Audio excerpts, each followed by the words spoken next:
this city, and I see it going to hell. Sometimes I think this place is cursed. But I won't let it fall apart without a fight. Citizens of Gotham, we will not, we cannot let these killers and these robbers and these rapists and these thugs win. Not on my watch. There is a war coming. A terrible war. There will be chaos. Rivers of blood in the streets, I know it. It's my new partner, Jim Gordon. You have a little danger in your eye. I wonder what you plan to do with that. You killed people before? That was war. This is war. We're at war.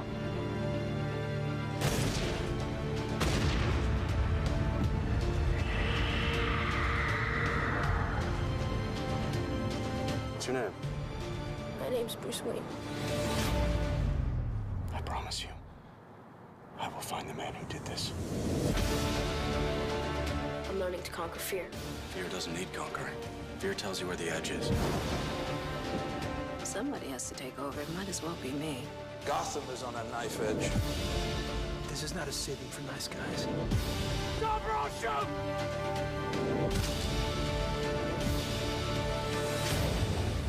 However dark and scary the world might be right now, there will be light.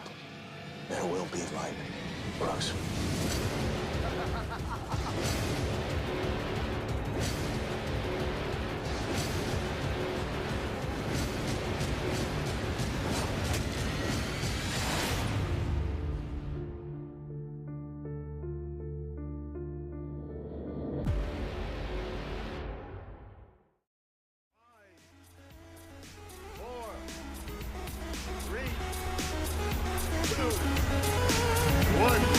Broadcasting in the corner of Dr. Doom's basement, but he's our homie, so we never ever pay rent. N to the E to the Nerdtopia, like a plasma cannon man, you know we're steady smoking. Yep, comics, books, movies, and video games are our claim to fame and recognition and name. We've changed the reign, but kept it the same, and we hope to gain acclaim from time of the game. We're coming at you repeating from Walking Dead, and you know we got pissed when the Reading ran red. A plethora of guests, even more than Bill and Ted. The Raiders of the Lost Ark, and them go to our head. It's dangerous to go alone, your iPod should have us, and superheroes got our back, and that you can trust. We're blowing up crazy large, like our name was Alderaan, so let's give a hand to Doolin, cause his mic is on. Word! Hey, what's happening, Nerdtopians? Welcome to Nerdtopia. Alright, here we go with episode 2 of Welcome to Nerdtopia. And this week we're going to be talking about the pilot for the brand new Fox drama, Gotham.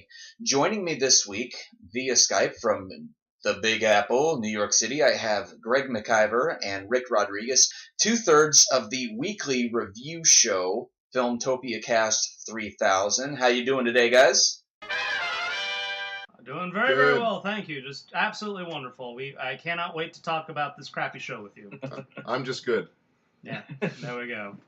And all right, so actually, and it's funny. The last time that Rick and I got together was to do anything via the interwebs was about a year or so ago, where we were discussing Batman then. So we were discussing Batman then, we're discussing Batman now. Seems to be that the Dark Knight is what brings us together. Right. The Dark Knight is the unifying force for all people on this fine planet. And then prior to that, the last time that Greg and I got together was for Man of Steel. So, and that was a little nice little four-way that we did. Not the fun kind of four-way, unfortunately, just a four-way podcast. Yeah, we're a little DC oriented, aren't we? Well, yeah, we need to... that way. So we'll go ahead and jump into it. Your first impressions versus my first impressions when they first announced that they were going to do a weekly TV drama pre-Batman. So it's a Batman prequel, if you will, putting the destined to be Commissioner Jim Gordon into the protagonist role. So of course these are his days as a young detective. Right. So what were your first impressions when you heard this? You go first. Well, my first thought was, gee, I hope they don't screw it up like they could really easily do. The premise was intriguing in the sense that in an ideal world, this is really a nice opportunity for the creators of the show to really explore the world of Gotham and a lot of the unique characters that exist within Gotham. But I was afraid that they were going to do it in such a ham-fisted, hit you over the head with it way that it was just, essentially spoon-feeding the audience. Like, look who this is, you know? And it's like, oh, I got it. I know who this is. I want you to tell me a story now about why this person is the way they are. The gradual becoming of this character. And I want you to punch me in the face while you're doing it, and that's kind of what I got from the pilot. I don't know, Rick. What do you remember from the pilot? We'll get to the pilot right now. I'm just gonna. It's just first impressions of what you thought whenever they announced the series. When I first heard about it, my knee jerk was like, "No, stupid. Why? Where's Batman? I don't give a crap about Gordon." Like that was my initial sort of. Because it felt like such a half-ass, like, we can't do Batman. Batman without Batman. Yeah, we're going to do a Batman story without Batman. What do? We do Jim Gordon. I was like, well, then it's just CSI. Like, CSI Gotham, exactly. CSI Gotham. What's the point? It's like Law and Order, turn. And it's like Harvey Dent's up there. Like, I don't know how we're going to get this abortion case through, Jim, this kind of stuff. Like, Jesus. Yeah, because I didn't even think that far ahead of like, how are they going to introduce all of the DC characters? I literally just thought of it as because I'm thinking of year one, Batman year one. Right, exactly. But this is Selina, there's no real glimpse of any of the, the repertoire of villains from Batman. So I literally thought, I was just like, this is just a cop show. Like, what's the point? Yeah, exactly. And that was kind of where I fell on that as well. When I first heard it, I said my initial knee-jerk reaction was, oh crap, it's going to be another Smallville, which, Smallville was Superman without the Superman, whereas this is Batman without the Batman. It's not exactly the same because with Smallville, you had Clark Kent still being the main protagonist, whereas when you come to Gotham, it's Bruce Wayne is just kind of a footnote in the show with Jim Gordon taking the spotlight. And I'm okay with that notion, so long as if they want to do a film noir sort of crime drama and use Gotham City as the backscape. Yeah, I'm cool with that. It's appropriate. It's okay because it's a great place to set a crime drama. And correct me if I'm wrong. I think they might even have like a Gotham Police sort of mini-series comic book out there. I think that exists. I'm not entirely certain. I think you might be right. I think I've seen that before. No, it is a rich city. It's there's a million stories in the city, as the old saying goes. Gotham is the perfect place to have that kind of thing happen. A day in the life of a citizen in Gotham or a police officer in Gotham. There's so many rich, dark things that you could tap into. It's like in the world of Spawn, where like the comic Spawn, like I only ever read a few things of, and I never really cared much for the character. He was okay. Mm-hmm. The HBO animated series is better than the comic, but the two characters of Sam and Twitch, they did a whole spin-off on their adventures as cops solving crimes. I thought that was amazing. I thought that was so interesting because the crimes that they were investigating were interesting. The characters they tied in with the comic book as well. Yeah, it's still tied in with the world of the comic book, so it allowed for that world to expand.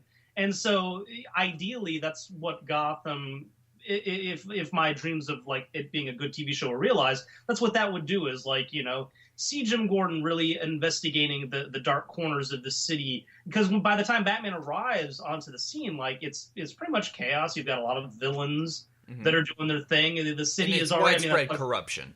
Yeah, exactly. So, which raises the question. So is Jim Gordon not a very good cop because you still need Batman by the time the series ends? You need him now more than ever. That's what I mean. It's like it's going to have to be this. And this is what I thought before too. It's like it's going to have to be this situation where Gordon just constantly fails. Yeah, it's the X-Files. Yeah, it's the X-Files. It's Mulder and Scully never solving a case. Instead, it's Harvey and Jim, which is a little bit different. Yeah, they don't have that sexual tension, or maybe they do. I don't know, but.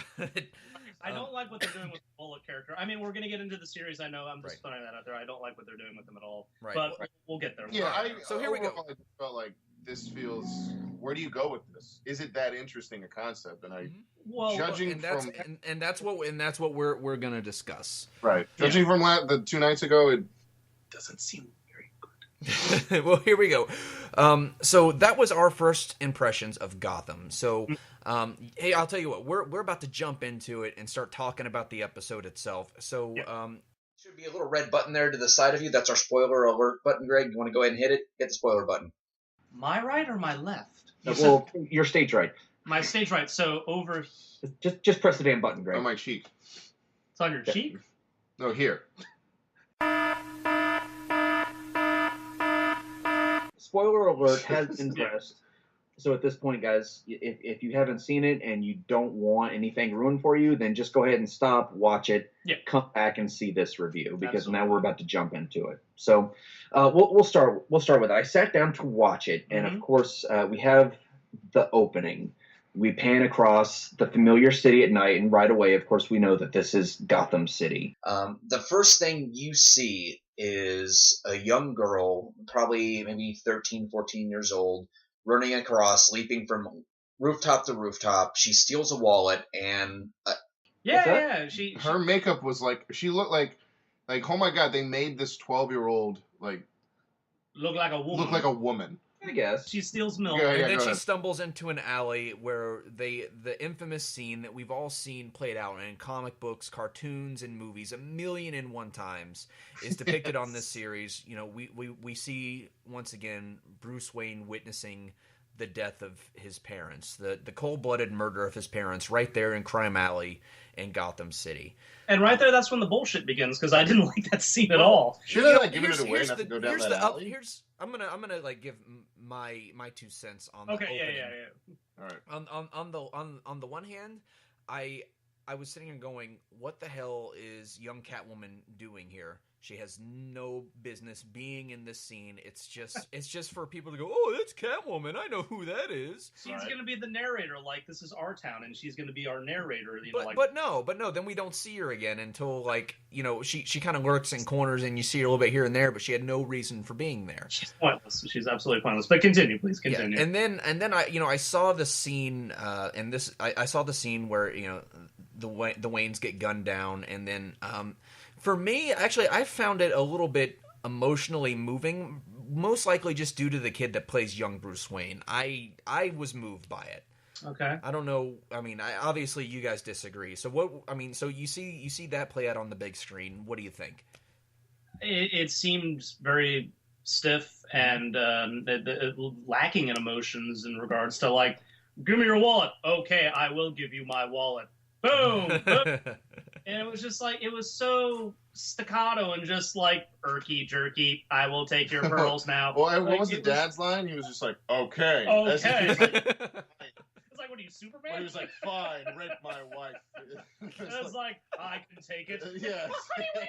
What are you saying? But it was just it really did seem devoid of emotion. The kid's fine. The kid did all right. His little scream at the end was very nice. Good, there's nothing wrong with the kid. But, I mean, I think we'll get into this a little bit later, but I think right off the bat, I don't think that scene needed to actually happen, or at least the way it did. If they were being creative, they could have done a few different things, but whatever, it's an iconic scene, as you said, so it's going to draw people into the story that are looking for that familiar little, it's a grab onto. That's probably like a good example of a show being a mixed bag, because it's sort of, you're not even going to watch the show if you don't know about Batman. Right. And so if you know about Batman, you know this. Can we cuss? Yeah. Okay. We know this fucking scene. Yeah. We've seen it, like you said, 1,000,001 times. Right. And yet, so the only person I can imagine very like, oh my god, is someone who's never heard of Batman. Then it's like, well, what the fuck are you doing watching this? But I guess that's a possibility. Oh, yeah. I thought it was fine, well staged, not the best staging I've ever seen of it, but it did the job. It got the point across. Exactly. That's what I mean. It was very. That scene needed to be there. Yeah, it was functional. But I don't just want functional. I want entertainment of course, and depth, and it did serve its purpose. It set up the story. Can I ask you a question, Doolin? Sure. We asked this to ourselves when we were watching the pilot, and even Nikki Boom Boom, who wasn't able to join us, he had his opinion. The pearls dropping, is that from the comic? Oh yeah. Or is that because that immediately I thought of '89 Batman when it? Yeah, that was. I think that was. And forgive me, and I could be wrong, but I think that was kind of an homage to the 1989 Batman with the pearls. They did it again in Batman Begins, and they did it. They've done it in several other things that I've seen. Everyone's. I think it's just sort of, if you have everybody who has ever lived through something particularly traumatic, be it, a car accident or maybe witnessing somebody die. You could probably ask war veterans who, have been in this, who have been through something traumatic.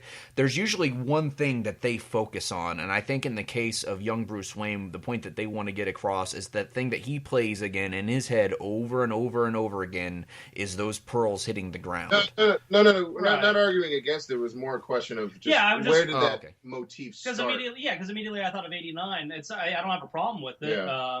And I thought it came from the actual comic. And I'm sure they've used it in the comic books. Originally, I'm not entirely certain, but I think it's just sort of just sort of a precedent at this point. Yeah. That's what I mean. I just wanted to know where it first started, and if you knew, I guess we'll ask Vassarap or something. The Overlord. That guy knows everything.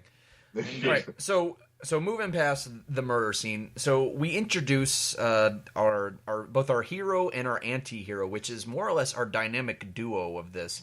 We have Harvey Bullock, who's played by Donal Logue, and then Jim Gordon, played by Ben McKenzie.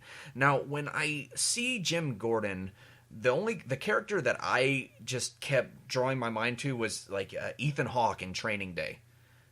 I mean, if you remember seeing Training Day, he was this sort of green sort of rookie, but really, really good at his job, but refuses to play by the corruption's rules and wants to play it clean and by the book in a really corrupt world.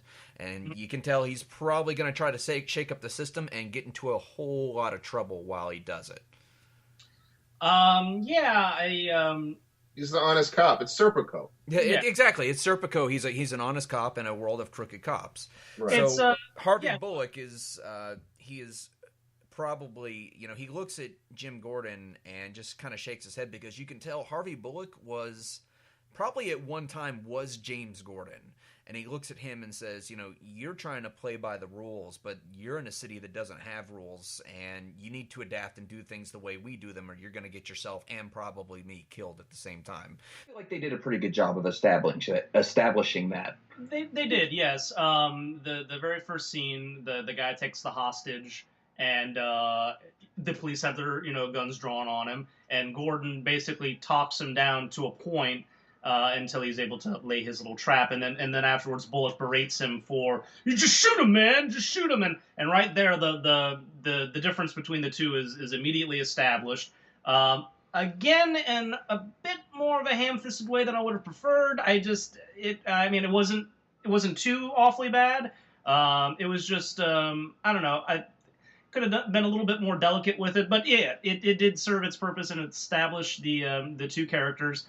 Young Russell Crowe and Stole my line. And Donal Logue. That's what Rick pointed out when we were watching it, is that he looks like Russell Crowe. We're talking about Ben Donal McKenzie. Logue? No, Ben No, McKenzie. Ben McKenzie. Maybe I can kind of see that. Russell Crowe and Russell Crowe. No, not bullshit. He looks just like him. He even acts like him. I was like, what the fuck is Russell Crowe doing in this show? Like, like his little gritted teeth moments and stuff. He was just like, no way. It's a crime. I was like, what in the hell is Kal-El here? It's pretty crazy, yeah. But yeah, the scene's fine.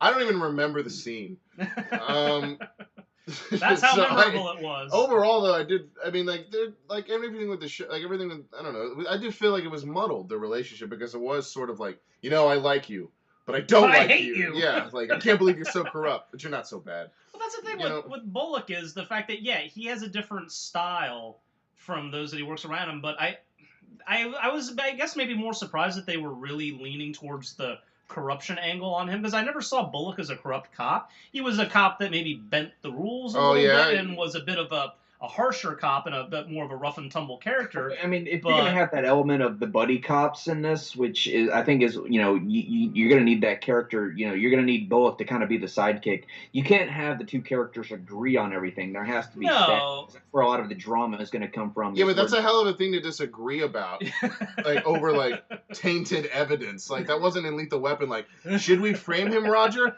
I don't know, Riggs. It wasn't like that extreme. But Roger did have a problem with with Riggs, tossing a suspect off a window or doing X, Y, and Z. It's but more that about... got the job done. Yeah, Riggs says that. Yeah, I know, but Murtaugh was right. Goddammit.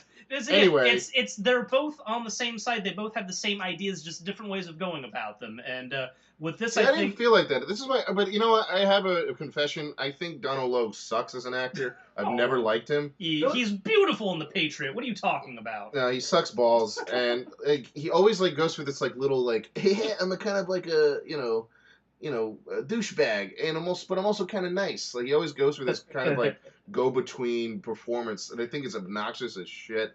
And he does it here again, and so I feel like it's that same exact thing where he was just trying to be look, man, you got to get real, Jim. And then he'll have his little moment of yeah, but I'm okay, right?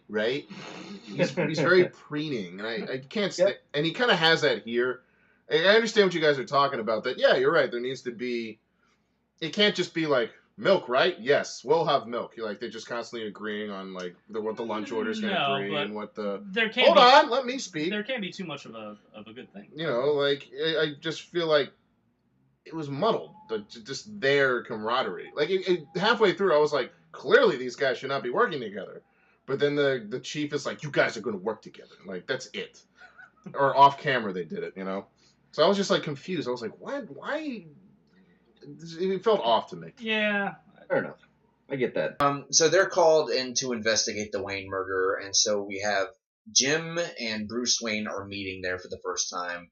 We kind of established the relationship there, and Jim Gordon really kind of comes at Bruce with some really heavy-handed foreshadowing that I didn't appreciate it. I was you know what? You don't need to talk about the light and the darkness with this kid. We get it. We know he's going to grow up and lurk in the shadows and be the Dark Knight and Batman. I'm surprised they didn't add lines one day you're going to have to flap your wings of justice or something like that. Again, I mean, this is the point where the show becomes a huge bully and is just whacking me over the head. I'm leave me alone! I get it.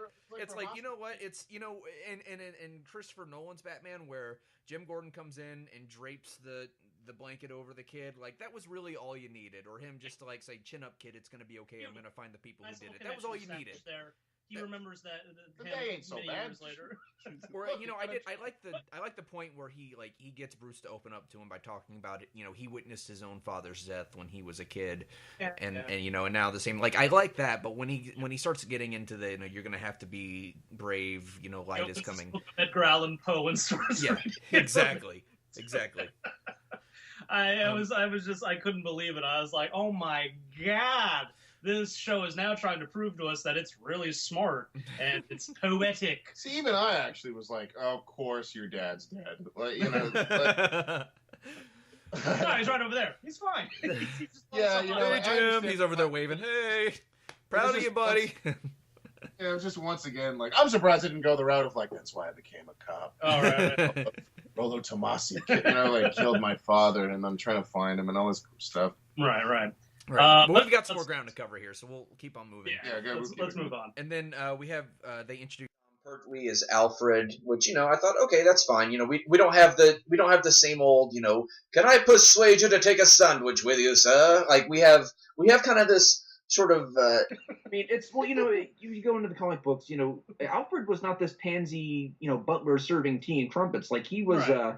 He was a hard ass in his earlier days, and I think we're going to get a chance to see that as the show progresses. Yeah, I actually did like that aspect. He was a bit of a disciplinarian to Bruce. No, at least they gave hints of that. No, that was nice. That was different. It was shocking, but I was like, they're taking a chance on something kind of new or something that we're not familiar with. So we'll see where it goes. It seems kind of practical to me. It's that Alfred would have to have become that role. He would have had to be father and mother and everything. Both servant and father at the same time. So it was an interesting role, and that's why their dynamic between those two are always so interesting. Mm-hmm. Yeah. So I mean, we'll see where that goes. He powdered his bottom.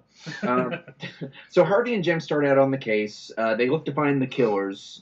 Mm-hmm. And they begin randomly just shaking down street hoods. Their investigation leads them absolutely nowhere. So then the first lead they get, which is from the Gotham City coroner, one of them, who I can only assume he's some sort of forensic analyst, which is Edward Nygma, which, if you're a comic book fan, or even if you know a little bit about Batman, this is a guy that's destined to be the Riddler. Now, That's fine. Once again, I felt it was unnecessary, but you don't need to start with the riddle me this bullshit.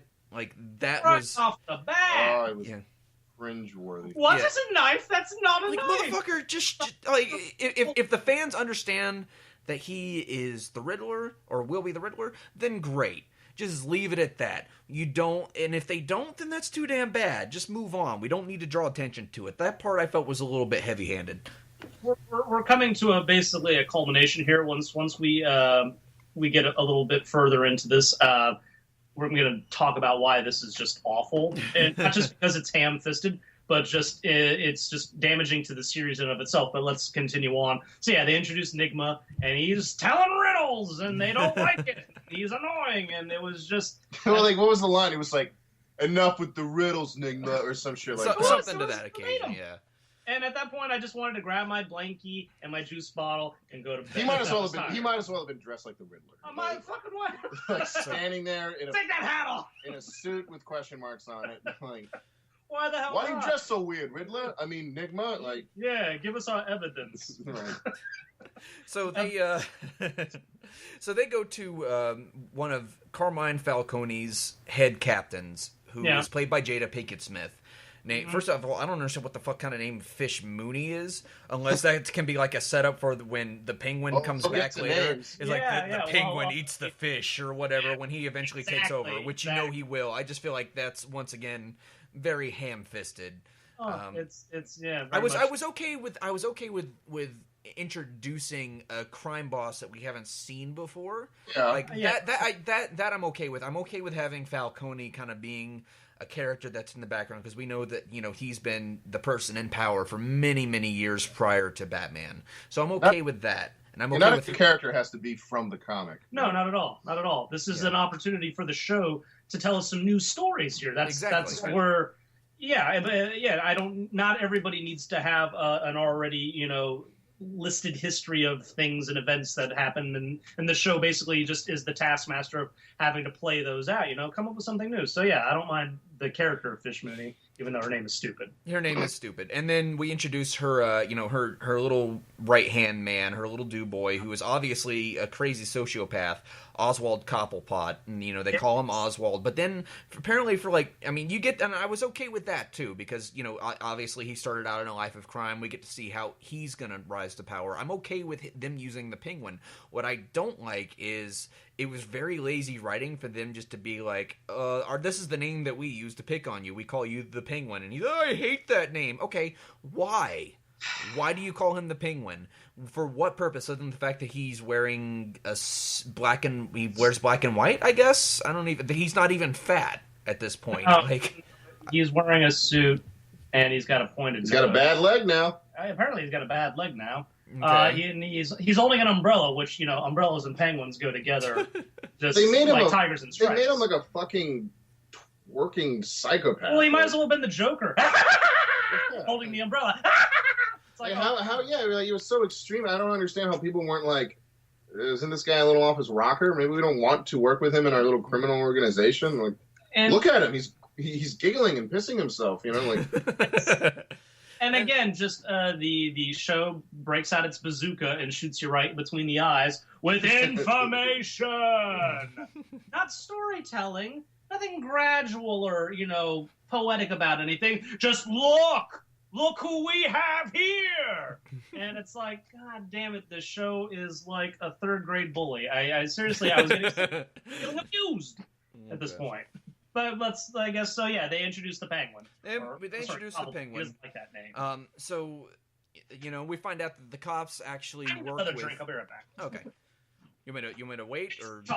Okay. Keep going. All right. So we find out that the cops, the Gotham City Police Department, actually works with the mob and trades them off for favors to get the information they need for the investigation, and then as a result of that, the cops look the other way. So it's this big cycle of corrupt. Yeah, everything's corrupt in the police department, and Jim Gordon is slowly piecing this together. So through Fish Mooney, they get a lead on a guy named Barry Pepper, who they believe is the murderer of the Waynes.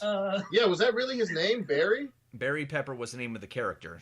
But That's the name of an That's the actor. actor. That's the guy that's the sniper in Saving Private Ryan. Well, now it's, but it's portrayed by a different actor. Maybe they have some. Tom Hanks.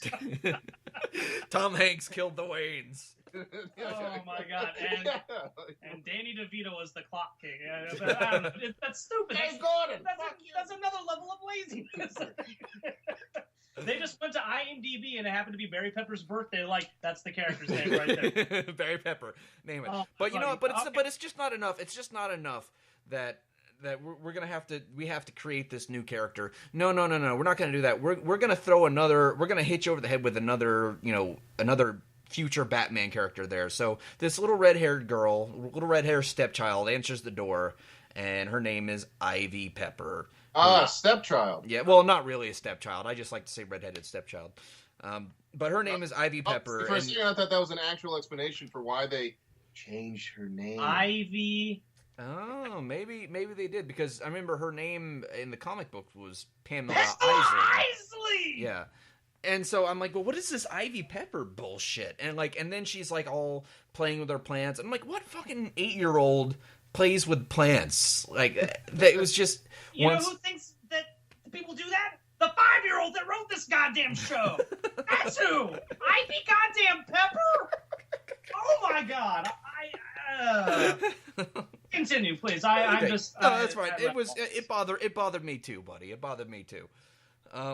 Ridiculous. So they hunt down Barry Pepper, and they find. Just as he's about to throw his 61st strike. Just as he's sniping. They find Barry Pepper on the red carpet, and he's like, no autographs, please. And like, motherfucker, you haven't done a movie since Battlefield Earth. Cut it out. I love you in True Grit. Oh, he's in True Grit. Yeah, he's in True Grit. But whatever. Barry Pepper. Man. All right.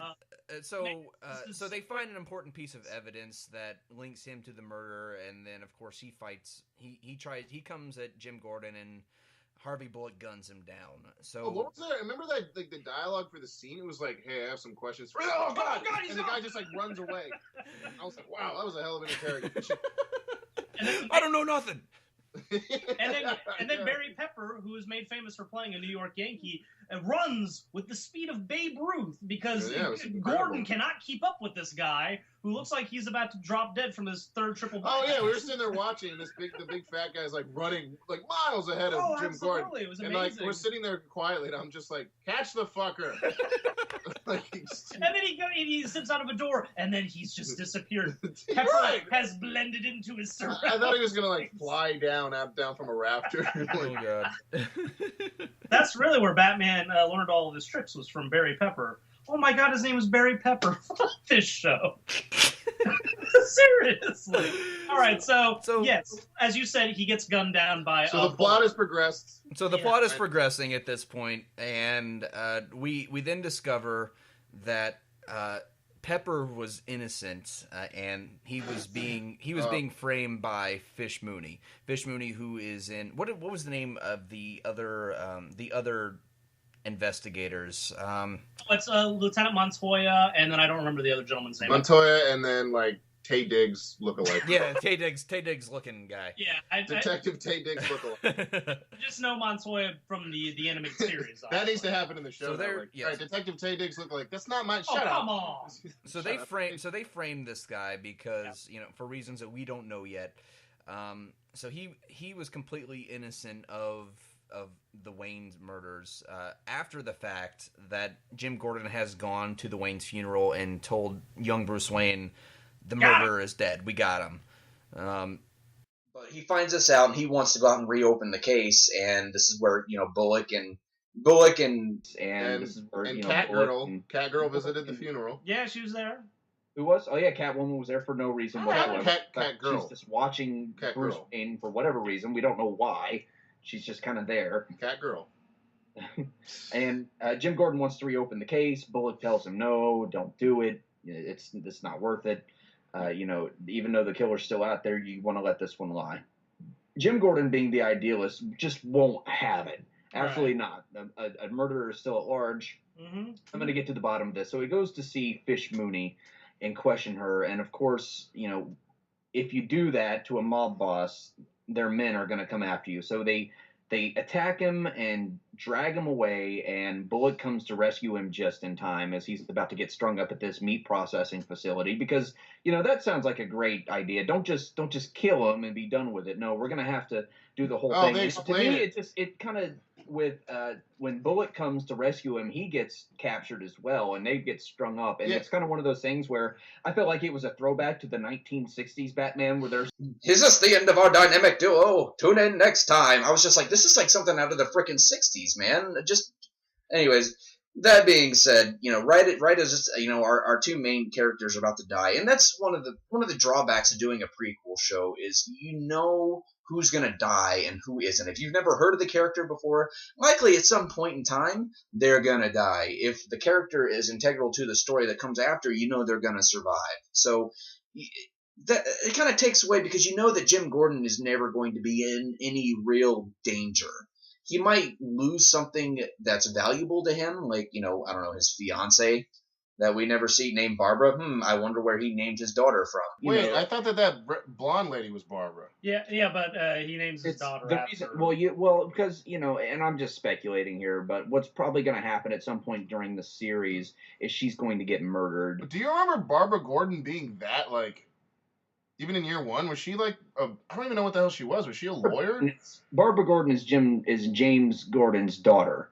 So obviously what's going to happen here is his fiance is going to die. He will get married to somebody else at some point, and it's the captain, by the way. Tribute to his late fiance. Okay, that's what I mean. She was the captain, the police captain? No. The captain that's featured in this show, Captain Essen, Sarah Essen. The Gordon eventually marries Sarah Essen.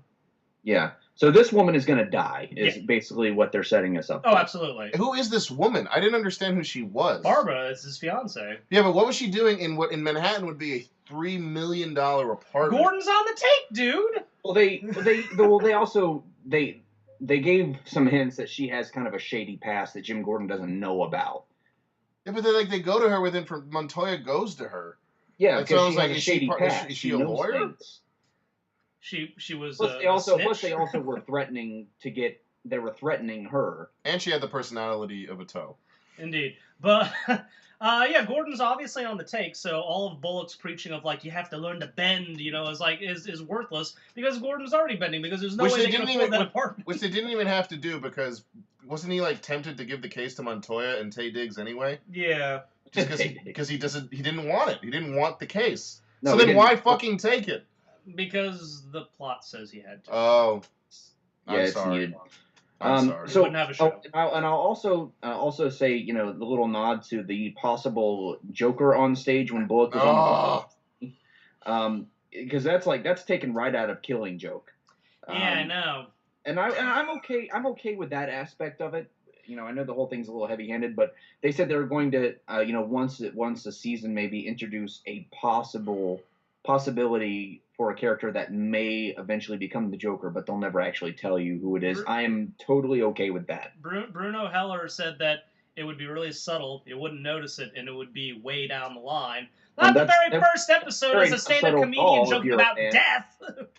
Very not subtle at all if you're a fan, one. No. This is the other problem with prequel shit, is that, like, you end up, in order to connect everything to your previous stories that you've already, you know, stories that take place after, but now you're going back and doing the before story, you end up compressing your world. You end up making everything so small. Mm-hmm. You know, like all these Batman villains were involved somehow or somehow, you know, even cursory were involved in the case of Thomas and Martha Wayne's murder. You know, like you end up making your, you know, it's like Anakin building C-3PO. It's like, what the fuck? In this big galaxy, really? Yeah.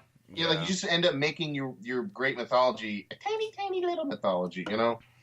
And the other main... For the sake of people going, ooh, you know? And the main problem is, think about what we've just talked about here during this podcast. What are we talking about? You have the Riddler, Enigma, already spouting riddles and acting crazy. You have the Penguin already acting crazy with an umbrella being called Penguin. You have Ivy Pepper stroking plants already and seeming to have a connection with them. All of these villains, all of their traits and such are already there. Yeah. There's no lead up. There's no building. There's no slow progression to any character becoming somebody that we will eventually know as that character. It's done. The series is over. I can't wait for like Baby Harvey, have his face painted. Look at me, I'm burned, or some shit. Exactly. The series is over. It did all of its work for us. By the very first episode, he's already holding an umbrella, going, "Ha ha, Penguin!" You know, which is not even his character. They're going to be investigating some case, and it's like, Victor, get out of the freezer. Okay, mother. You know, again, the series work was all. It's done. It's done. There's no show after this anymore because they did everything. There's no build up, which is what you do with the series. It's just over. But it's not over, unfortunately, is it? Well, we'll see because the jury's still out on it. I don't think the ratings did very well, but I thought it was a lot, like 8 million. The ratings did well. It's getting glowing reviews, by the way. The New York Times, Variety, Hollywood Reporter, they love it. Neo-noir. Everybody was getting blown while they watched it, so they all like There you go, exactly. Hey, and a steak dinner. A steak dinner. I'm confused as shit. I don't know what to think. But yeah, you're probably right. Getting blown while eating a steak dinner. I just don't agree. It's not going to cancel. It's not going to get canceled. We got a little bit more plot to get through, and then we'll okay, yeah. So Gordon and Bullock are rescued by none other than Carmine Falcone. So Carmine Falcone pulls Gordon aside at the end and said, "I did this because I was friends with your father." His father being the former district attorney of Gotham. Falcone was his friend. Falcone owns Gotham City, so he lets Gordon go, but tells him this is how the system is. You're gonna have to adapt and play by my rules, and even basically gave some hints of saying, "Yeah, I know the system shit, but I actually do a lot of good for this city, despite the fact that I'm the biggest crime boss and I run it." So he gets taken by Bullock out to the docks where they have. Which I thought was the dumbest shit. What's that? Which I thought was the dumbest shit.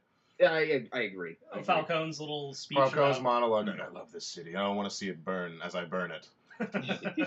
If anybody's gonna burn it, they're gonna do it. What they were very weakly grasping at was the shades of gray, saying that City, all 50 of them. There's no black and white. There's no good and evil. There's just varying shades of dark and light. Yeah, and I think that's what they were kind of getting at by trying to show just a slight hint of nobility, or at least perceived nobility from this crime boss. But he's taken out to the dock by Bullock, and Bullock says, "Hey, Falcone says you got to get on board with the program like everybody else. Take the Penguin out and shoot him." So of course Jim Gordon, being a man that just absolutely refuses to gun down a man in cold blood, compromises, pushes Penguin out there on the dock while Penguin spouts out his warning, like, "Hey, there's a war coming. There's going to be blood in the streets, and there's going to be." He said that like 10 times during the show. There's always a war coming. There's always a war coming. But I think that was just kind of so we know that in the future season or seasons, if the show goes that long, Jim Gordon's probably going to find himself in the middle of mob wars as different bosses jockey for possession, try to get Carmine Falcone's turf. So he, recreating the scene from Miller's Crossing, walks the Penguin to the end of the dock. Looking here hot. Yeah. And, shoots next to his head and then pushes him off the dock to make it look like he just killed the Penguin. And of course, the Penguin swims away. And what's the first thing he does when he gets out of the water? He kills an innocent man.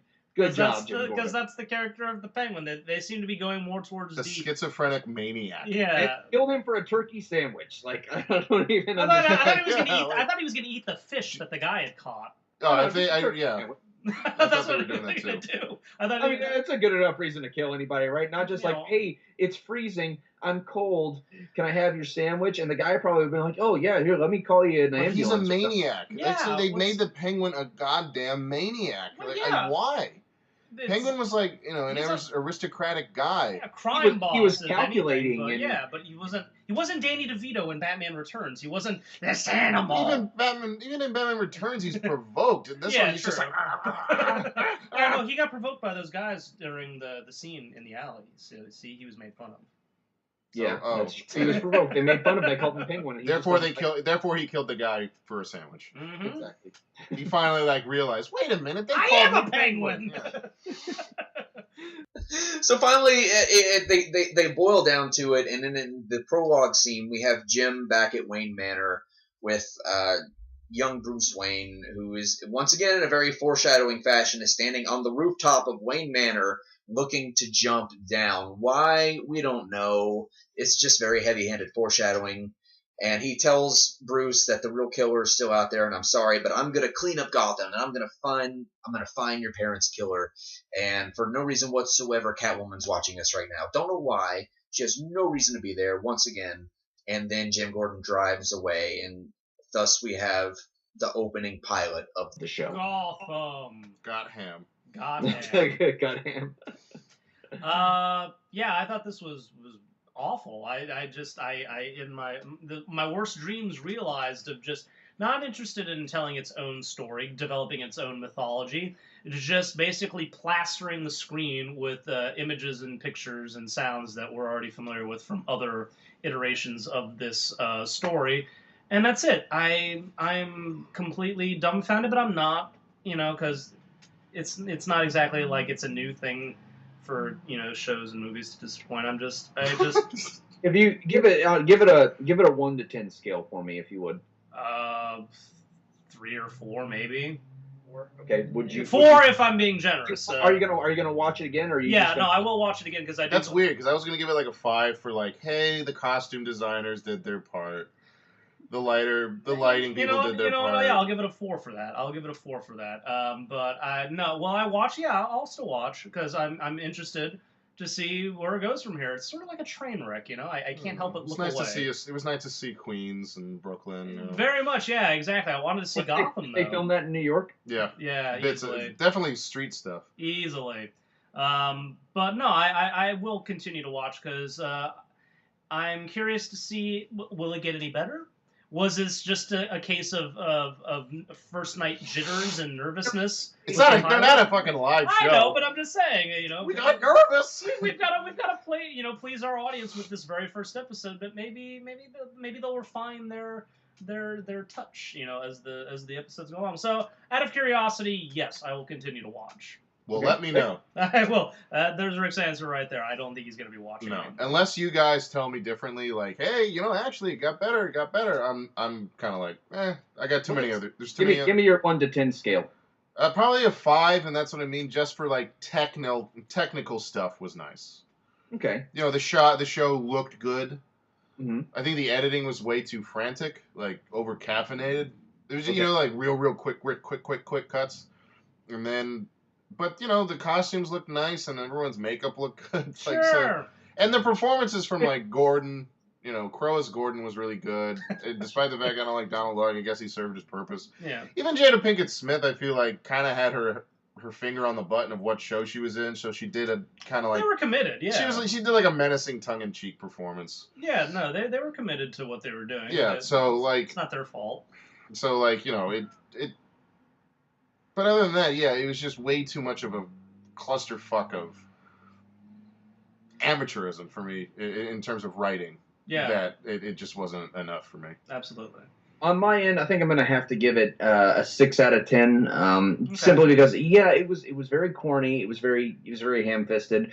I really feel like they crammed a lot of characters down our throats. It just had no reason being there. That's what bothered me. I like some of the relationships. I like the relationship forms, particularly with, Alfred and Bruce. I don't want to see a lot of Bruce in the show. I honestly don't. I want him to just kind of be a footnote. He's going to be doing it anyway. I mean, You know they're going to do it, though.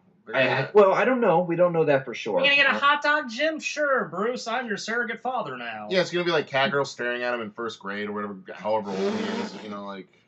I really hope they ease up on those cameos. If they can pull back on that and they can just make this a solid crime drama using Gotham City as the backdrop, I'm gonna give this first episode a pass because it was the pilot episode. You really needed to kind of spell it out for the people that aren't too terribly familiar with Batman. There might be an older crowd that only remember watching it from like the 1960s that would have to have these characters in it. An older crowd who doesn't watch TV. I'm being very generous. I'm taking some of these things into account. I'm gonna give it some more. I'm gonna give it a few more episodes before I finally pass judgment on it. I think it has the potential to be better. We'll say that it has the potential to get better from here. Oh, that would be And, nice. You know, if it does, if but we're halfway through the season and I'm not seeing an improvement, I'm probably going to turn it off. But that's just me. So that's my final take on it. First episode really left something to be desired, but it can be better. And I'm going to wait. I'm going to stick around to make sure. I'm going to see if it does get better. Is Gotham the best new show on television? No, but it can be. Sorry, to borrow a line from the newsroom. A show actually worth watching. But yeah, I'll give it another few episodes as well, just like you. So we'll just have to see, won't we? I guess we will. Let me know. Yep. He's not watching it. All right, guys. Well, I want to thank everybody for joining us here today with our review of the pilot episode of Gotham. For Welcome to Nerdtopia, I am Doolin Dalton, and once again, from New York City, joining me was 2/3 of Filmtopiacast 3000. Greg McIver, Rick Rodriguez, and Timmy. Thanks so much for nerding out with us, guys. Have a good night.